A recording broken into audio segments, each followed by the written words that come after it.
Hey there everybody, good afternoon. I've just come out for an afternoon run to blow the cobwebs away. Been sat at my desk all day, as I'm sure lots of you have too. And one thing I really find helps clear my head and get rid of that brain fog of sitting at a desk staring at a computer all day is just to get out in the fresh air, get out in nature. For me, that's just going around the streets here, just having a bit of a run and a walk. And the reason I came out, obviously I wanted to come out anyway, but one thing that really resonated with me in an audio book that I was listening to the other day, I actually listened to it twice, it was that good. It was regarding, the laws of motion, Newton's laws of motion. Not word for word, obviously, but the point raised in the audio book was, the first one was, a body will stay at rest if no force acts upon it. Obviously what that means is if you don't do anything, nothing's going to happen. So we all know this, of course, but unless we act on that initial impulse sometimes, then, me included, we don't get that thing done, do we? Today's example was, I just had this feeling that I was gonna go out for a walk anyway, but I just had this urge to just go for a run. I've not actually been for a run in a long time. Probably not as fit for a run as I have when I've done lots of runs previously, but I just had that compelling urge to start running rather than having a walk. So again, acting on that impulse can be sometimes very beneficial to you. And maybe there's, physiological reasons why I felt good for a run today. It did feel a bit easier. I didn't do 5K, I did 4K. Maybe I got into my own head thinking, I don't want to jump into doing a 5K when I've not done one for a while. I'm doing a fitness program at the moment, so I don't want to hurt myself and then not being able to go to the gym tomorrow.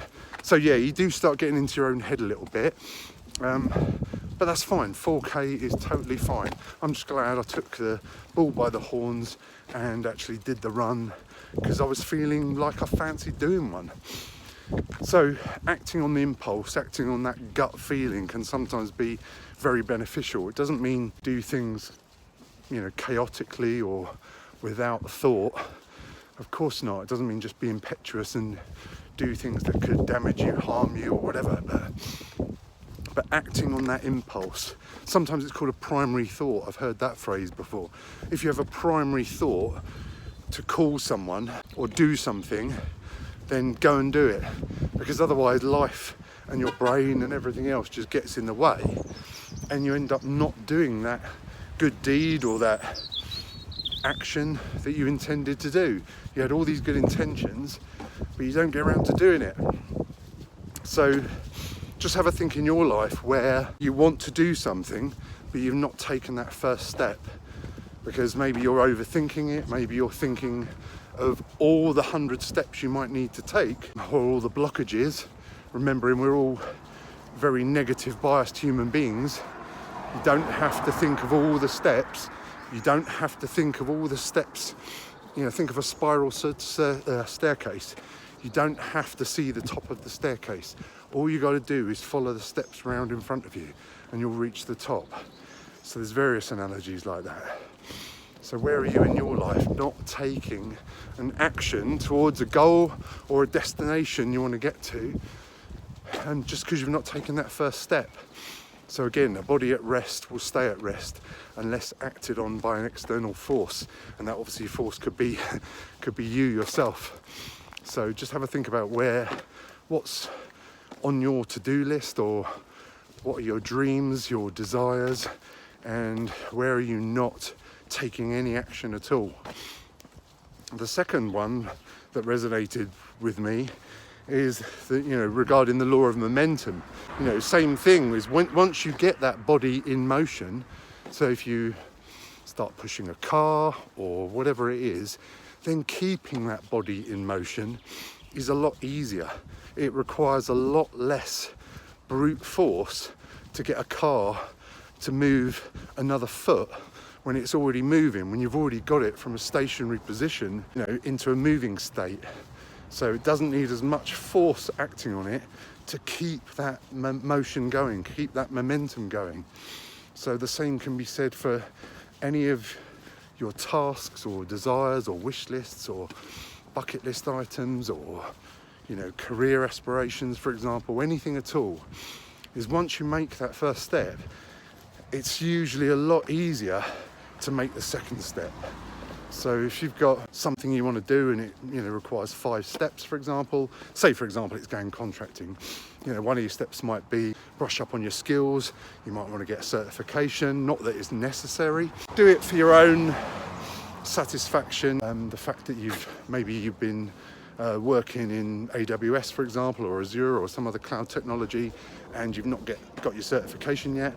So you've got the right sort of skills there, good skills for contracting, but maybe you haven't got your certification. You could go and get your certification sorted. You could write down a few of these steps. You can obviously get your CV sorted, come to me, get your CV brushed up, get your LinkedIn profile sorted out, because recruiters are always going to look at that. That's the 4th thing. Maybe you want to brush up on some sort of interview technique and training. Again, do a free coaching call with me if you want to see how you come across on the telephone and see if we can, you know, boost your confidence, for example. Then we could look at your technique for job searching, job hunting. So that might be another thing you've got to do. And then it's dealing with agencies, how you apply for roles, for example. As I always say, don't hit the apply button.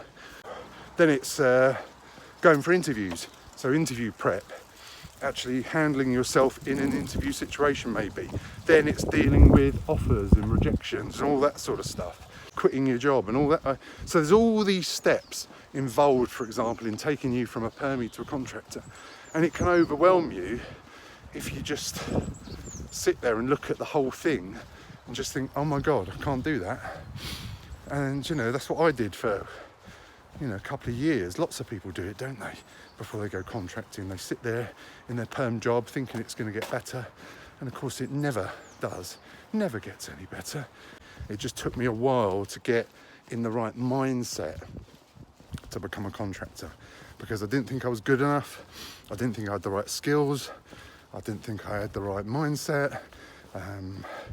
All this stuff. I was worried about money situation, you know, giving up a good job. You know, my first contract, you know, it was about $260 a day, something like that. But basically I more than doubled my money when I went for my first contract. But the whole point is you look at this big picture and you just think, oh my God, can't do that. So again, it's like that body at rest, doing nothing about it. Nothing is going to change, is it? As I always say, if you change nothing, nothing will change. So you make that first step, you put that body in motion, literally, brain in motion, thought, word, action. But the crucial thing is to take action. And once you take action, it starts the ball rolling, and that ball gathers momentum. But it's a lot easier to do the second step. Then you might write down 4 more steps you've got to do. But it's fine, you do the 3rd step. You just do the next step on the staircase. That's all you need to worry about to get you towards your goal.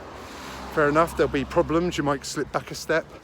You might realise there's 10 more steps more than you thought there were. But if you're doing 1 step at a time, you are moving forwards. You are moving towards your goal. Whereas you could be looking down at the person who's still thinking, I'm not good enough. I can't do it, because they've not taken any action.